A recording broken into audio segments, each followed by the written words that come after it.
একই ঘটনা, পুরোহিত মশাই এভাবে দৌড়াচ্ছে কেন? জানতে হলে আপনাদের ভিডিওটা পুরোটা দেখতে হবে। তাহলে আসুন শুরু করি ভিডিওটা। Hey guys, welcome to our channel Sompriya. আশা করি আপনারা সবাই ভালো আছেন। আজকে সরস্বতী পূজা, তো আমাদের বাড়িতে পূজার আয়োজন হচ্ছে। এখানে আমি ভোগ করছি। আজকে তো সবাই জানোই যে পঞ্চমী লেগেছে দুপুর 12টার পর। তো দুপুর 12টার পরেই পুজোর সময়। তো আমাদের পুরোহিত মশাই আসবে বলছিল দুপুর 2টোর সময়। তো তার আগে আমাদের সব কিছু রেডি হয়ে গেছে, এদিকে পুজোর সব কিছু জোগাড় হয়ে গেছে।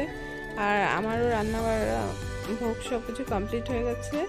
আমি আজকে কী করেছি তাহলে দেখো, এই লাবড়া, 5 রকমের ভাজা, পনিরের তরকারি, লুচি, সুজি, পায়েস, খিচুড়ি, চাটনি, বড়া। আর আমরা সব কিছু শেষ করে এখন পুরোহিত মশাই অপেক্ষায় বসে আছি। তো দেখতেই পাচ্ছ আমরা সবাই ক্লান্ত হয়ে গেছি। আর আজকে পুরোহিত মশাই পাওয়াটাও খুব টাফ, কিন্তু ঠিক আছে, এন্ড অফ দ্য মোমেন্ট পুরোহিত মশাই চলে আসছে। আর আমাদের পুজো শুরু হয়ে গেছে। তাহলে আর এর মধ্যে বলি যে আপনারা যে ড্রেসটা পরানো দেখেছেন মা সরস্বতীকে, এটা কিন্তু আমাদের কোনো বাইরের থেকে নেওয়া নয়, এটা আমার দিদি নিজের হাতে বানিয়েছে। ঠান্ডা তো তাই উলের লেহেঙ্গা চুলি বানিয়েছে। আর এখন মা এখানে ভোগ নিবেদন করছে। আর পুরোহিত মশাই তো আজকে খুব তাড়া, দেখতেই পেয়েছো ভিডিওটা শুরুতেই কিভাবে দৌড়াচ্ছিল। আর আজকে পুজোতে আমাদের বাড়িতে আর শুধু আমরাই না, আরও অনেকে ছিল। আমাদের মাসি ওরা আসছে শিলিগুড়ির থেকে, মাসি ওরা ছিল, আমার আরেক ননদ ছিল। তো সবাই একসাথে ছিলাম। তো খুব মজা হয়েছে পুজোতে। আর সবাই জানো বাবার শরীরটা খারাপ, তো বাবাকে দেখতেই সবাই আসছে। আর মা সরস্বতীর আশীর্বাদে পুজো খুব সুন্দর হয়েছে, সব কিছু ভালোভাবে রেডি হয়েছে।